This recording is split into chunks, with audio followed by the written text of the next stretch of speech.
All right, so I got a Ford Ranger Sport. It's a 2009 4-liter, and this is one of the most common leaks that you're gonna get is this right here. It's the thermostat housing, and you can see that I got quite a couple liquid right there, so we're gonna change it out today. Okay, so this is the replacement here, and where I'm leaking from is the thermostat cover, I believe it's called, and you take that off and there's your thermostat. For me, this O-ring is leaking, and this is basically the design of it. You put this on, you have a coolant hose on top here, which is this big hose over here, and you have a coolant hose attachment on the bottom, which is that little guy right there with the little hose clamp. That's kind of hard to get to. You have your coolant temperature sending unit, which is this right here, and another coolant hose, which I won't be able to see until I get this cover off. All right, so here is just a cover plate. I have a 7mm, another 7mm here, and one more right there. Okay, so one of the next things we have to do is take this bracket off, probably disconnect this hose, maybe this side also, and this fitting over here, just to get enough room. Eventually we're gonna take this air intake off right here. I think there's 4 bolts, one here, one on the bottom, and one on the bottom over there. And there might be a couple other things we have to take off, just depending on how we can get access into there. I think we have to do is take off this little hose bracket. It's basically just like a panel type plastic screw remover. All right, so I loosened the hose clamp on this, which you can just basically pull them off, and we're gonna remove this piece over here. So what you're gonna do is, if you see my finger here, is the little tab. I'm gonna push this way, so I push it that way a little bit, which is technically the same piece as that gray piece right there. You do that, you can just yank it off right there. And we might need to take this little bracket off right here. I think this is push and type right there, and we'll take this piece off. All right, so we got the air intake hose off. So the next thing we're gonna do is we're gonna disconnect the battery, and probably both sides, because I know this is the hot side, the red side, not the neutral side. So we're gonna disconnect the battery, both leads off, just so we could get to this bracket bolt and take that off, and we're gonna disconnect the hot side off the alternator, and that will give us a clearance to work under here, because that cable is going right over our thermostat housing. And I got this bracket off right here, and all I do to help keep control of where my screws go is like I just put it back in after I take them off. And here we have 1, 2, and I'm not sure you could see down here, but we have 3 and then 4 down here. I disconnected my battery, and that just takes the 8mm little bolt right here. You just got to loosen it a little bit, and it should wedge off. Just kind of shake it back and forth. So next one I'm going to do is take this bracket bolt off, which basically is cable support for this, and take this piece off. Okay, so I got this bracket bolt off. This was a 13mm right here. It was under there. I took the bolt out, and I just put it back in because it's one of the things that holds the alternator, and I think there's 2 bolts for that, but I just want to put both of them back in there. And this one was a 10mm that was underneath that bolt, and I just put it back in. So, you know, kind of keep control of your hardware. We got these 2 electrical connectors we got to take out, and what I'm going to do is just get a little screwdriver and pry that little tab up right there. And for this one, the tab is on the opposite side. So if I get this and pull that tab up, I should be able to just pull out and pull out. And that clears up room when we get up into there. All right, so we should be ready for this little housing here. So 1, 2, 3, and 4 bolts we gotta take out. 8mm, and same thing. I'm gonna remove this and then put the bolts back in, and then just kind of lift this out of the way. All right, so I got my air intake right here. I think it's called a throttle body technically. So I'm gonna lift it out of this position, and I gotta undo this connector right here, electrical connector. Just give me a little bit more room, so it's got to get a very strong grip on it. You're gonna push this tab down right here and just lift it out of the way. And I wish there was more that we could undo to get more clearance, but technically this plastic piece is just one big piece that goes all the way back there. I'm not trying to mess with it, any gaskets. So we're gonna work and try to get these hoses off now. So when we change this thermostat housing, we're gonna have coolant up in these lines right here, especially this one is gonna be full of coolant right now.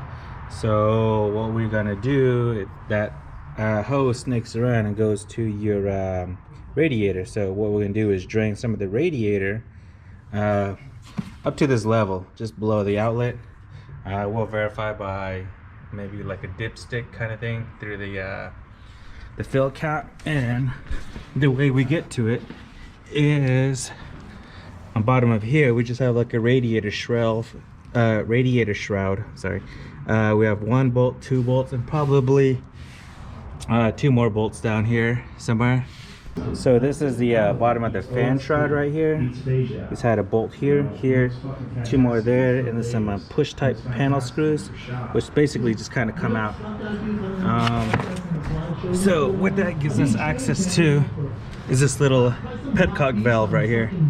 And all we do is turn it, and it should open up to get a nice flow coming out into our container. So it's coming out fairly slow. So what we're gonna do to help it is open this up, get a little breathing, and I could hear it just spit up. So we're going pretty good right now. We'll get about half a container and then check a dipstick at the top and see how that goes. All right, so if I stick this down here like that, which is past the inlet valve, I should, if it comes out dry, should be drained enough. So dry, nice. And that's about how much I got filled. I think that's like maybe half a gallon, maybe. And I closed the petcock valve. So we'll do this now. All right, first thing I'm gonna do is take the thermostat housing cover off, which is this top piece, the 3 bolts right there in triangulation. But there will be coolant coming out, so I'm gonna stuff this part full of netkins. Okay, so what I'm gonna do is I basically just got a little shorty ratchet with a little 8mm. So I'm gonna take this one off, basically just loosen it. As far as I remember, that bolt won't come out because of the proximity between, you know, the place that we're working with here. So we're gonna take this one out and fully get out as much as we can, and then take these 2 out after that. Alrighty, so I was able to get all 3 bolts off, and this should be able to pop off. Now we just got to take this clamp off. So hopefully you have a little type of hose clamp that I got there that catches it as you open it. So depending on the condition of your radiator hose, what is common is just get a flathead screwdriver and just kind of walk it off on bottom, work a little here, a little here, a little here, a little here until you get it off. But I changed this recently, so the hose should come off pretty well. And there we go. So here's the cover, and sometimes you could get away with just doing the cover, like I said, and just change the little thing down here. And always note which way the thermostat goes. Actually, I've had this situation where I forgot which way it goes. It goes like this. And what we're gonna start working on is the rest of the housing on the bottom. So one of the things I gotta do before I take this hose off is I gotta see this clamp is in the way. It's wedging it basically in there, so that's a needle nose. This one should be fairly easy. Looks like it's just some type of vent hose. So I'll squeeze it and then I'll pull it out at the same time. So I end up getting it out by just squeezing the clamp with the needle nose and walking it back over here. And then to get the hose off, I just kind of got my little panel screw remover and just tugged it back here and then put this in there and guided it off. So that's off. Let's work on this one. And this hose we basically just took off almost the same way. I used the vice grips this time. Just squeezed the clamp together and I was able to just kind of pull up and get that off. And we're probably going to take this piece off too, just so we can have enough clearance to get this housing off without that being in the way. Or you could maybe zip tie it if you want to get creative to the side, and that's all we need technically. I might just get a zip tie. So what we got to get out is this temp sending unit right here. So what I got is just my channies. We're going to squeeze around the body right there and just pop it off. So the way you take that off is just squeeze this top part right here where my thumbnail is at, and I should take it off if it's clean. If it's dirty, good luck. Okay, so now I got 3 bolts here. I got one back here, here, and here. And right now I just got a short socket, a knuckle with an extension. That's how I'm gonna get these 3 off right here. And once those are taken out, I think one bolt's got to stay in there. It technically can't come out. I think it's this far back one just because of this this tubing back here.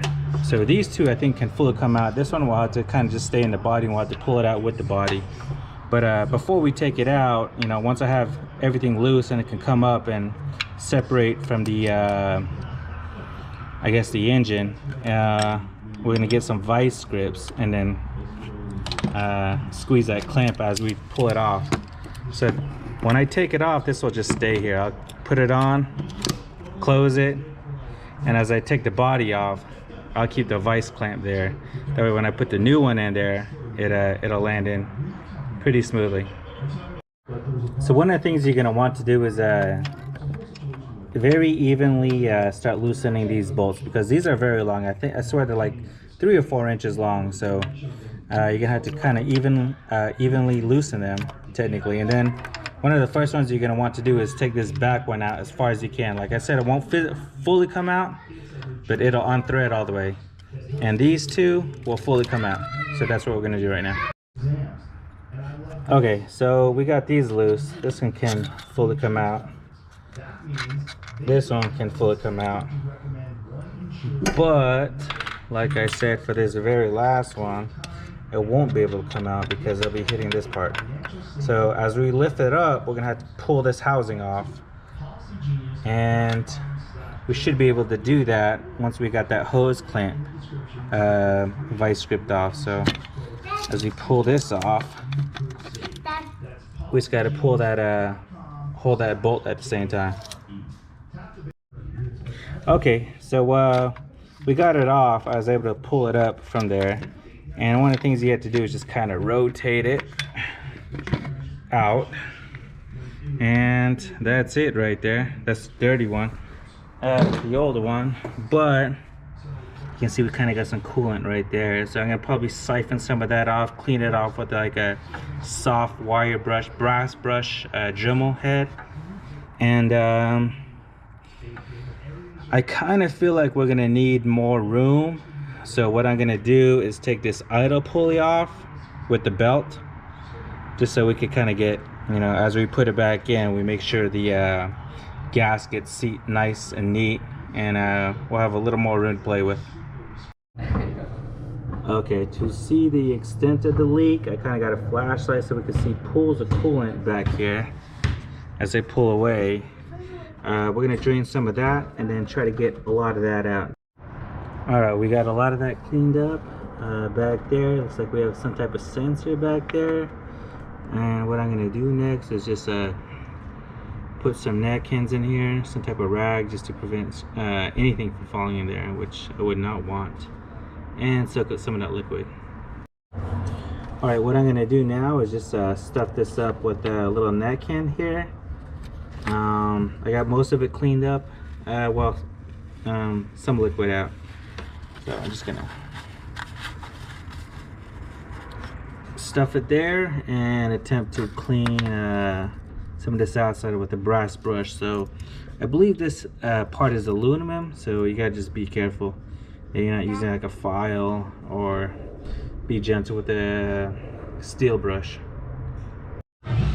One of the things I like to use to clean this is a very fine steel brush on a thermal. Just kind of get along the edges like that. One of the great things is that it cleans it very good, and it actually reveals a lot of pitting that you can see on the inside right there. One of the best things you can do is get yourself a silver tipped Sharpie and draw basically the diagram of the way serpentine belts go around the pulleys. So I'm going to finish up mine here.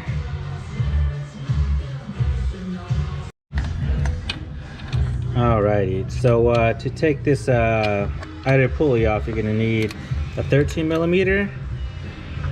So with the belt still on, all you can do is loosen it up.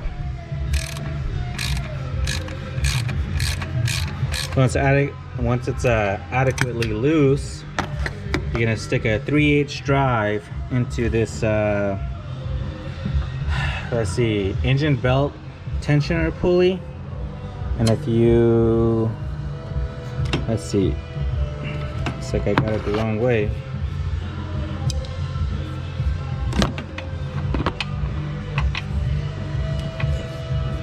Stick it in that little square hole, and if you position it, it'll loosen the pulley. It's just spring actuated technically. So as you turn the pulley, it's gonna loosen the spring just enough so you could slip the engine belt off. And we just do that, and we're able to take the belt off. And when I put it back on, I'm gonna put it in this rhythm right here, and this same way, same pattern. So once that's done, the belt is off the tensioner pulley, or the idle pulley. We can basically just, since we already loosened it up, you can just hold the idle pulley and take this pulley off. The good thing to do is just check your bearings on your idle pulley, because if that goes out, your engine belt will fucking fail, and you'll be stuck on the side of the road because your engine will overheat because it's not turning the coolant pump no more. So we have a lot more space in this area, so we're gonna go ahead and mount our thermostat housing. One thing that's important is to do a side by side, especially for the coolant temperature setting unit. So this has a port here, but we're basically just gonna move it to this side. I believe that's possible. What we gotta do is take this out, and to do that, you basically just has a clip. You just stick a screwdriver here and pull it that way, away from the unit, and it should come out. So this goes on the same way the coolant temperature setting unit goes on, the sensor. So you just pull it out, put it on the other side, and you slide your C-clip back in. So now that we got it matched up as far as what a porthole is supposed to be empty, one thing you might want is to get a new temperature sending, let's see, what is it called? Temperature coolant sending unit, I think is the official term. But a coolant sensor technically. So one thing you want to do is clean the gasket, and as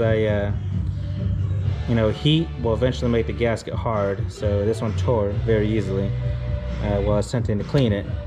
So you could either get a O-ring kit, which will fit the size, or just get a whole new temperature setting unit, which is about 10 to 15 bucks, I think. Alright, so I got a lot of pitting on this aluminum over here. So what I'm gonna do is just clean it with some alcohol. Just a little napkin, fold it over, and spray some alcohol and just clean up around there, nice and clean, and put a little bit of thin layer of gasket maker on there. So I don't have any gasket maker. So what I do got is this copper spray gasket, and what I'm gonna do is just make a nice little mount right there and dab it around.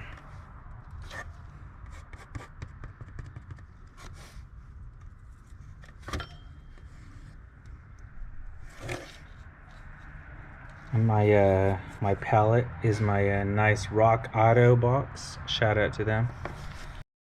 All right, so I got the outside nice and tacky to the touch. So I'm gonna start working on putting that thermostat housing back on. All right, so one thing you got to do is make sure you clean your bolts. Like I said, these are like 4 inches long, and when we put this back in, we're gonna have to start one already in the back position and then slide it in. And at the same time, once we get into position, we got to slide it into this hose at the same time. So I'll go ahead and throw my vice grip back on there to open up that pipe clamp. So the hardest part is to keep that bolt lifted back there with your fingers as you slowly try to get this inlet back into the hose at the same time. So I finally got my my inlet hose back into the hose clamp, and now we just got to shimmy around and find a position for that back bolt, and we can start putting in these ones. And one of the important things is to tie in evenly. We're gonna put them in, at least find the holes, and once we get a little finger tight, we're gonna start slowly compressing that O-ring on the bottom evenly. So then now we got these 2 bolts in here,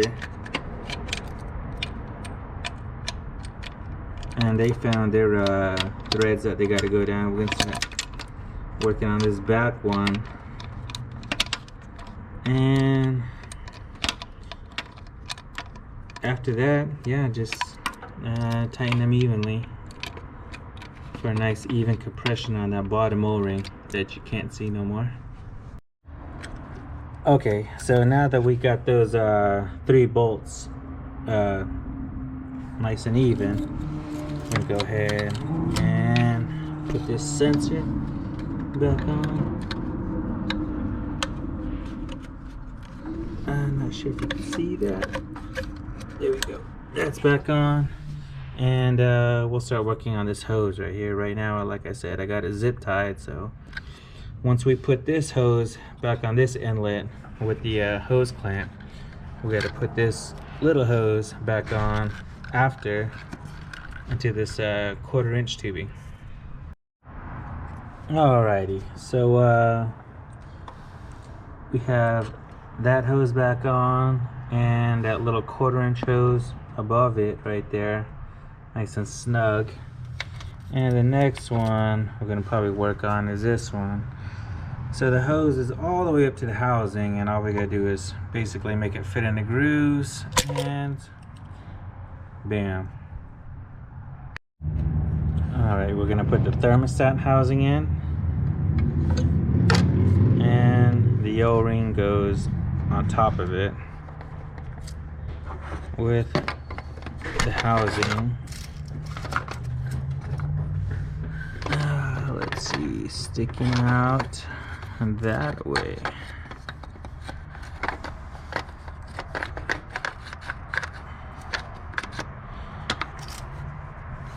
Alrighty, now we just got to get those 3 bolts back in and this hose back on. So this is a good example. When putting that back bolt in, don't drop it back there. I don't know if you can see it, but they drop one of these bolts back there. And if you're lucky enough or prepared enough, you have a little grab claw. So we'll try to get that back out. Well, now that we got that evenly tightened, we are gonna start working on the fan belt. And thank God we got a little diagram right here. And I guess this hose, this coolant hose right here. And after that, we will start connecting this back over here, which that clamp goes under this bolt. These two plugs go back in, and this will connect back underneath this bolt right here. So I'm looking at the old housing,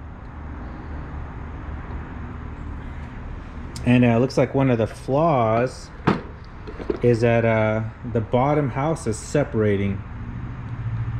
As you can see, a little daylight right there.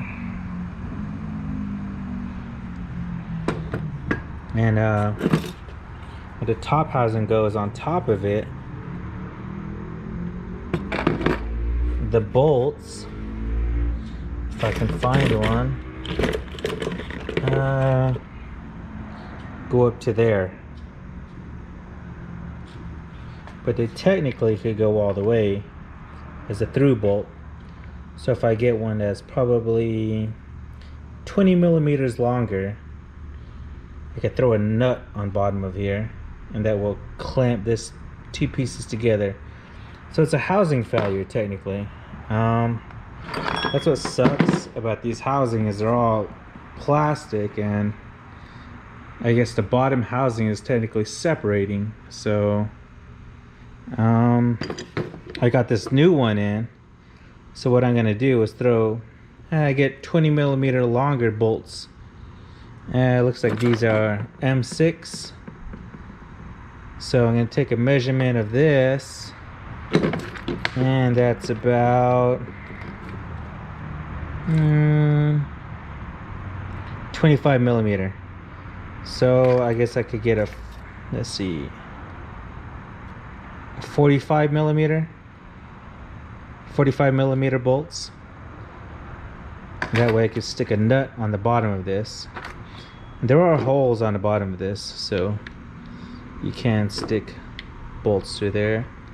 And that's probably my solution. Actually, I've had her do this same job like 5 times. So I think that's the answer. Alright, so we went ahead and loosened them again. I took out this bolt right here. This was a 30 millimeter bolt that it came with the kit, and I changed it to a 40 millimeter bolt. And I'm gonna do the same with this front one as well. The back one can stay the same because if you look at this unit over here, this back one is gonna be pretty hard to get to, and I think the rest of the bolts should sandwich it pretty well inside the housing. But this front one is probably the main culprit right here.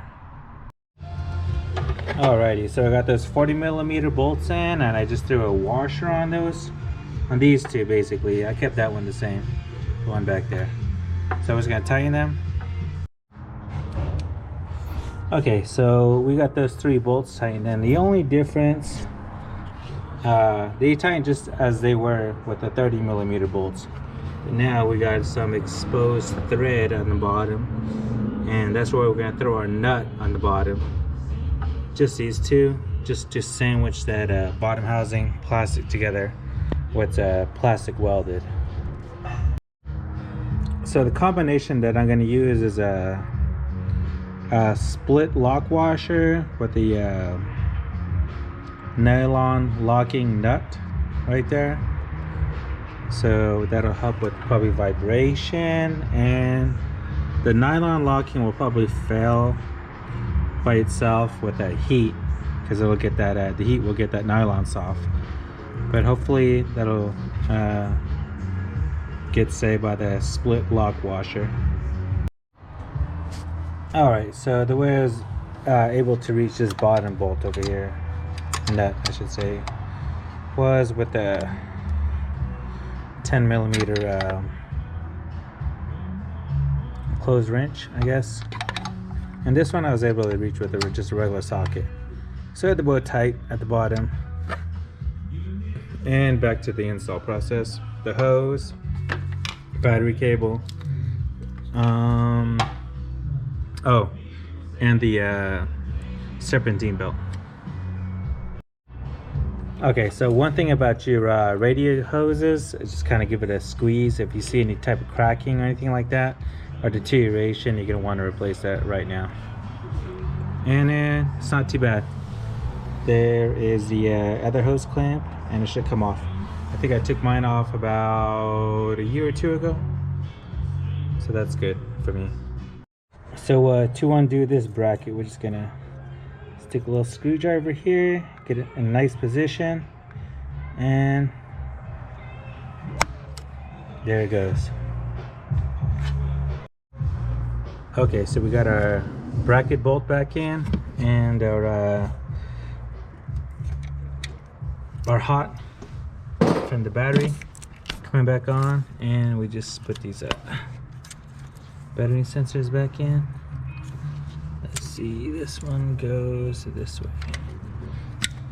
Alrighty, put that boot back on, and now we're gonna do the belt. One important thing is that everywhere you see, it's in the grooves. See, just like this, it's got to be in a groove on all these things. It can't be off to the side like this. Just double check everything's in the groove. There, especially the very bottom pulley, which is your harmonic balancer. So I got my ratchet here, so when I pull it, it's gonna give it's gonna release the tension off the belt, which I'm gonna push down there like that and swing over that idle pulley. So it looks like everything's on as far as the pulleys go on the belt, according to our diagram that we drew earlier. So everything's nice and snug, and we're gonna start reassembling the top side over here. Okay, so we put this bracket back on with this bolt 8mm. We're gonna put the thermostat, the throttle body back on here. One bolt, 2 bolts, 3 bolts, 4 bolts. The thing that's kind of weird about these bolts is there's almost like a double thread going on. So if you look at this, there's the main thread, and then there's like a little secondary. So if you have a hard time hand threading it like I am now, just kind of back it off, wait till you hear it click, and it should go in a lot smoother. But other than that, we just push this connector, push connector back in, and we're gonna put this electrical connector back in and tighten up these 6 bolts. Now we're gonna put this air intake hose back in. So basically it scrunches together a little bit. So we're gonna snap that on there, snap that on here, put this little connector bracket back in this little hole right here, and this piece is gonna connect into here. So we got this cover to put back on. 3 holes that go 1, 2, and 3. All right, now that the cover is back on, everything should be put back in place. So now we just got the battery terminals to put back on, and of course a bottom radiator shroud, which is the 4 bolts, and that should button everything up. All right, so what I'm gonna choose to do is use the same coolant here, since it's pretty fresh. Put it back in. The most you could do is like fill it up to the top right there, and run it for a while, let it cycle, turn the heater on. Eventually the coolant's gonna go to where it needs to go, inside the engine channels and heater core. So he's gonna do it a couple times. You might spill some stuff, by the way. So as you fill it up, you gotta look inside here. And if you could see it, there's liquid down there, so you got kind of get an idea of how low you're at. And just keep filling it up slowly and practice some patience. So if you're lucky, you'll get it to there without spilling anything if you practice patience. So now we're going to cap it off and let it run for a couple minutes with the heater on, and it should go down. So just do that a couple times, refill it, look at it, open it up. Don't let it get too hot. You do not want to open this thing when it's hot. So just a precaution, just let it run for a little bit. 30 seconds is good enough at a time. So this is the bottom of the vehicle. So before you do that, you might want to just clean up a little bit any drips that may have happened. That way, if there is a leak, you'll be able to see it. So I just remembered something about the way a thermostat functions, is that this is pretty much going to remain the same until that thermostat opens, which is around 195 degrees. So technically, until the engine's warm, you're not going to notice this. So you're going to have to run it, drive it, and then let it cool down. The engine's got to get 195 degrees before this thermostat opens. Then it starts circulating coolant inside the radiator. So yeah, you're going to let it warm up to a temperature range and then let it cool down completely, which is about an hour or two. And then you can finally open this up and then check the levels again. So 192 degrees or 195 degrees is about right there on the gauge, temp gauge. So once it reaches there, just turn it off. And like I said before, you gotta let it completely cool off before you try to open that up to check the levels again. So it's like a 3-hour process. I'd say do it 3 times. You're gonna wait an hour, fill it up, let it get to temp again, turn it off, wait an hour, open that up again, check the levels again, and do that one more time, and you should be good after that.